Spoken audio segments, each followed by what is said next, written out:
Oh, produk panci itu buatan sana ternyata ya. Yang depannya T, belakangnya L, tengah-tengahnya ada F. Udah pernah beli ya? Dibaca Tefal. Udah pernah beli ya? Kita nggak mau membahas produknya itu. Iya, enggak, tapi banyak produk yang udah mulai diboikot katanya negara-negara Arab. Iya, salah satunya adalah Turki nih yang menyerukan untuk memboikot sejumlah produk dari Perancis. Nah, alasannya apa ya? Kita akan langsung berdiskusi bersama dengan dua orang narasumber sudah bergabung bersama kami. Kita akan sapa, ada Mas Safran Bilahi, Sekjen PPI Turki. Selamat pagi. Selamat pagi. Safran, Selamat pagi, Mbak. Ya, pagi. Okay. Ya, ada juga Mas Abid Adonis, mahasiswa Paris School of International Affairs. Selamat pagi. Selamat pagi. Mas Abid. Selamat pagi. Assalamualaikum warahmatullahi wabarakatuh. Ini ngomong-ngomong paginya waktu tanah air ya, jangan tersinggung loh. Biar kangen tanah air, kan ini dua warga negara Indonesia yang tinggal di sana.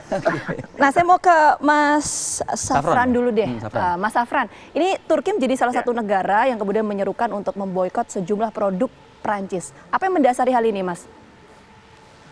Ya, jadi kalau kita lihat secara politik luar negeri ya, Mbak ya, memang pemicunya sekarang kan kalau yang anti-Islam itu pernyataan Macron ya. Tetapi kalau kita lihat secara lebih luas gitu, secara politik luar negeri, Turki dan Perancis, sekarang mereka berdua sedang bersitegang nih Pak, di Azerbaijan dan Armenia misalnya.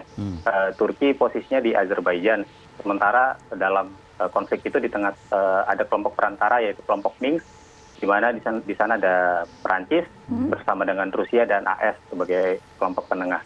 Dan beberapa waktu lalu ketua parlemen Turki Mustafa Şentop itu mengatakan kepada publik itu bahwa dia mempertanyakan peran Perancis di kelompok Minsk gitu kan, yang seyogianya menjadi penengah tetapi berpihak seperti itu. Kemudian kemarin kapal penelitian Oruç Reis misalnya, yang eksplorasi kapalnya Turki, milik Turki eksplorasi di Laut Tengah, itu juga kemarin punya batas waktu hingga tanggal 22 Oktober, tetapi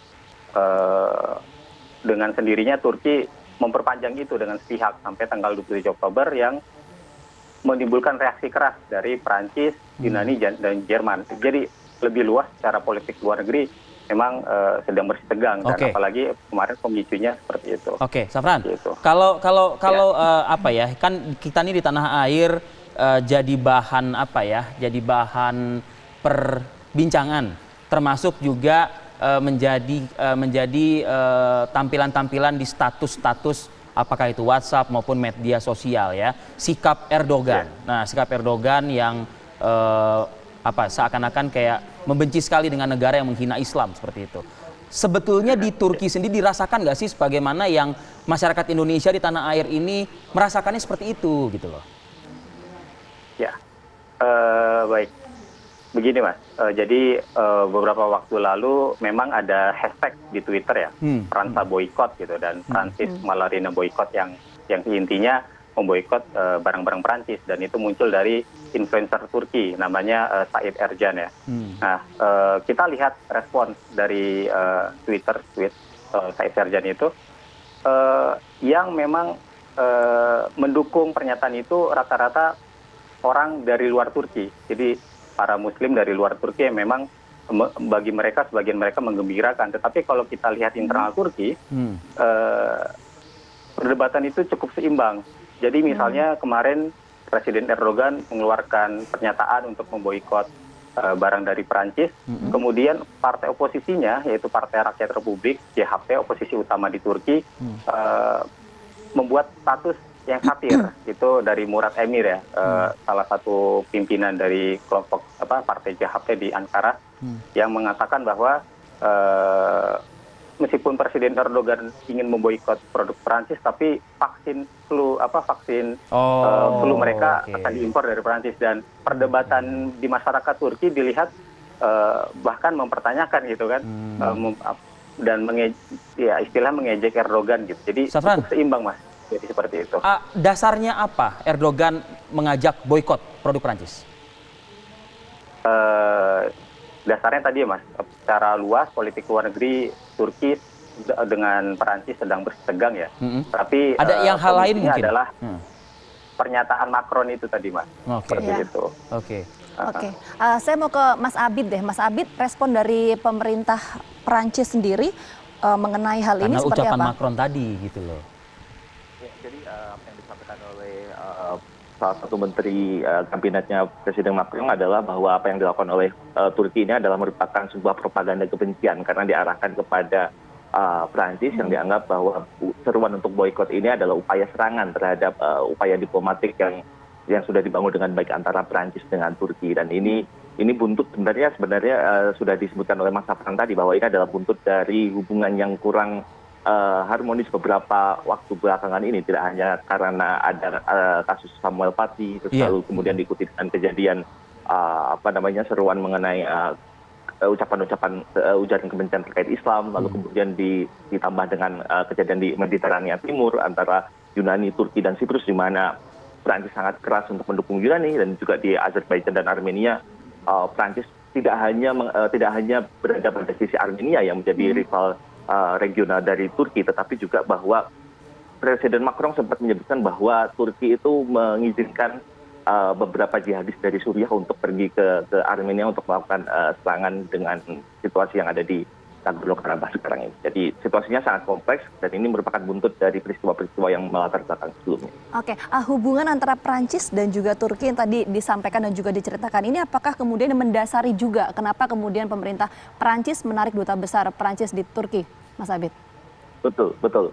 Terutama terkait dengan statement yang diutarakan oleh Presiden Erdogan belakangan ini yang meminta Presiden Macron dengan sangat keras untuk mengatakan bahwa Presiden Macron perlu melakukan cek kesehatan mental kembali atas ucapan Presiden Macron terhadap peristiwa Samuel Paty yang dianggap menyudutkan umat Islam, sehingga ucapan ini dianggap terlalu keras sehingga duta besar Prancis untuk Turki dipanggil untuk konsultasi di Paris. Nah, itu menjadi salah satu presiden yang sangat buruk. Kalau untuk kehidupan horizontal ya mungkin ya.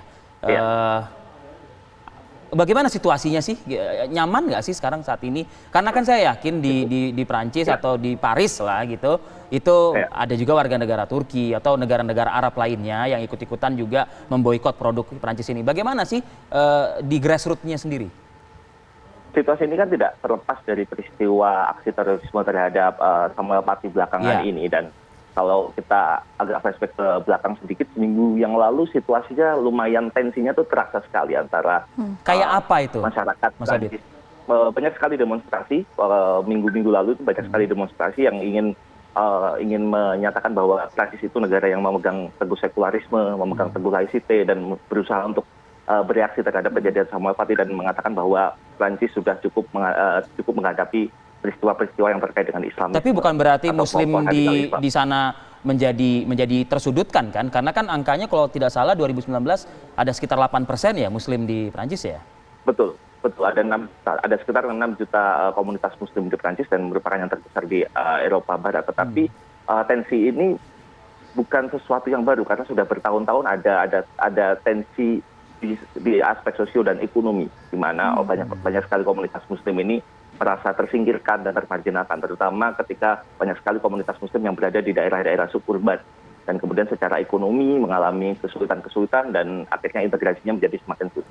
Ditambah dengan adanya para imigran dan juga para pengungsi yang belakangan datang, dan ini menimbulkan kompleksitas baru untuk hubungan antara Prancis dan komunitas Muslim. Ditambah dengan kejadian-kejadian terorisme sejak tahun 2015, terutama kejadian Charlie Hebdo, itu angka kematian dari korban terorisme jihadi dalam tanda kutip itu lebih dari 200, sehingga di level horizontal memang ada ketegangan seperti itu, tetapi tidak nampak secara utuh. Baru kemarin belakangan gara-gara kejadian Samuel Paty ini mulai ada demonstrasi aksi bela Republik, kurang lebih seperti itu, yang ingin mempertahankan nilai-nilai Republikan Prancis. Baik, terima kasih Mas Safran dan juga Mas Abid tadi atas informasinya bagaimana kemudian menceritakan hubungan antara Prancis dan juga Turki saat ini ya. Dan karena kalau di tanah air kan yang viralnya kan justru itu tuh ya kan, Erdogan yang membela Islam seperti itu. Padahal tadi sebetulnya kita dapat pengetahuan dan informasi dari kedua mahasiswa kita yang tengah mengenyam pendidikan di dua negara tersebut. Iya, dan kita harus jeda dulu sejenak, saat lagi kita akan hadirkan sejumlah informasi lainnya.